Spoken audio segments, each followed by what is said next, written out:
روی تاکسی ها دست گذاشتیم. من تاکسی برای من چه پولی میخواد بیاره بده؟ من دیدم که از شهرستان همه اومدن رفتن زیر پلا خوابیدن. خانم هزاران مشکل تو این تاکسی ها وجود داره. با پراید اومده توش کثیف، مردمش معلوم نیست کی هستش. ما تاکسی هایی درست اون وقت مردمی هم که پول ندارن برن وارد تاکسی داری تا یه ماشین بخره بره تاکسی داشته باشه. ما اومدیم 45000 دستگاه تاکسی خریدیم، توش دوربین گذاشتیم. حتی اون خانواده‌ای که بچه‌شو میذاره این تو میتونه توی اپش نگاه بکنه بچه‌ش زنده تا مدرسهش میره کجا هستش. قیمتش ما 15% زیر قیمت بقیه هستیم به خاطری که ما کمیسیون به کسی نمیدیم.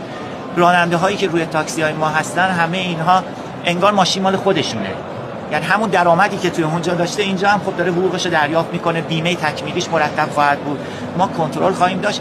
اما آخرین نکتهش که تاکسی ها برای ما نقش دیگه ای هم خواهد داشت. ما روی تاکسی ها وایرلس هایی رو وصل خواهیم کرد که بتونه در کل کشور اینترنت رو پخش بکنه. ما به زودی یک مجموعه دیگه ای داریم به نام داتسل که به صورت ماهواره‌ای اینترنت دریافت میکنه، به تاکسی های ما پخش میکنه. تاکسی های ما در سطح کشور این اینترنت رو به صورت وایرلس پخش میکنن به مردم.